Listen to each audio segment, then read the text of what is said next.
Today's subject is your nature. Everyone has a nature. And no one has a nature without built-in flaws. It doesn't exist. By the way, no one has a nature without built-in gifts. It goes in both directions. I've never met anybody who had no gift.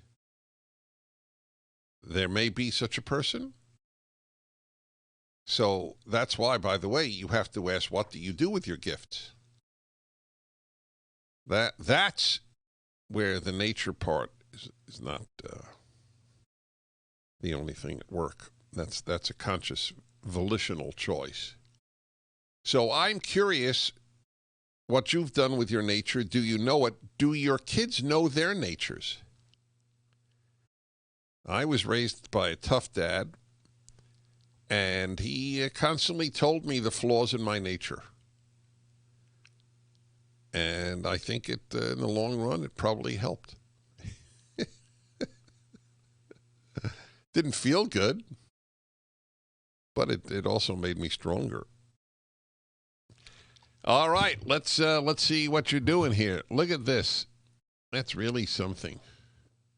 How many people have realized they have negative stuff? Anyway, this is provocative. Woodstock, Georgia. Kenny, hello. Hello, Dennis. How are you? I'm well. Yeah, I'm in the same boat as you. I'm from New Jersey, and I remember my gym coach. He said in front of the class during attendance, "Kenny, you're a weird little SHI." So after forgive me. Wait. I want to get this clear. He was the what? The coach? He was the gym coach. I was gym the top coach. tennis player in the state of New Jersey. Did he say this? Did he say this in front of all the other kids? Oh yeah. See, and so whole day the kids were I want young people. Young people should understand how uncoddled we were. Yeah, and everybody made fun of me the whole day, but I won the state championship in tennis that year. And because of that, I was just a big goofball, you know what I'm saying? But because of that behavior, I ended up becoming a tennis pro and teaching because I like little kids and I'm goofy. So I used it positively. So I love it. I love it. I'm telling you, the harm that has been done to 2 generations now by the coddling. You know, one of my teachers in 8th grade, he was a rabbi, actually, because I was at a yeshiva. I was at a religious Jewish school, half the day Hebrew, half the day English. And I never took school very seriously. And I horsed around. I didn't do anything mean, but I horsed around in class. I talked to my, the kid next to me in the next desk, and he got tired of me one day and put down his cigarette. Can you imagine that? The guy smoked in class, 8th grade. It meant nothing to us. Anyway, he threw me over a desk. And I remember thinking, this is 8th grade. The other thing was a sophomore in high school. And I remember thinking, I deserved it. I also remember thinking, I'm bigger than him, and he threw me. That's impressive. He must have been really annoyed. So nearly every time I have told this story, people have said to me, what did your parents say? What did your father say? And I said, really, you nuts? You think I was going to tell my father the teacher threw me over a desk? My father would have thrown me over a desk. Because in those days, the teacher was right. Today, that teacher would be arrested. The cops would come and handcuff him. For the smoking, what a great point. Yeah, the guy killed all of us. Now I know that's it. I'm doomed. The secondhand smoke I endured from Rabbi Kushner.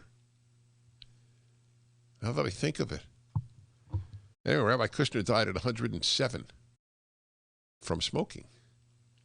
No, smoking cigarettes is dangerous. I don't believe the secondhand smoke stuff, but that's separate. Okay. Carol in Mesa, Arizona. Hello, Carol. Hi. Hi, Dennis. Hi. Thank you for taking my call. Hey. So I was always angry growing up. I felt like I had so many reasons to be angry. And in my late 30s, I opened my journal to write something in it, and I realized what I had written before was in red ink. And so I reread it, and it was all angry. And I looked back in my journal, and everything that was written in red, I had something to complain about. Wait, you would write in different color inks? I didn't even know I would. Yes, that's So, fascinating. So yeah. you subconsciously chose red to express anger? Yes. And that was my aha moment, is when I looked at that and I thought, something's wrong. This is. How old were you? I was probably 35 or 36.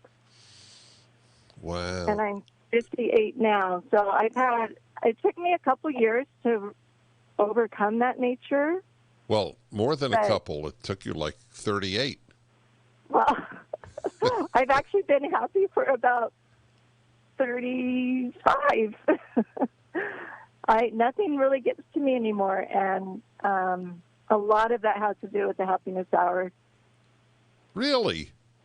You made Yes, my day. thank you. You see, well, that proves that hearing things and taking them to heart can change or work around your nature.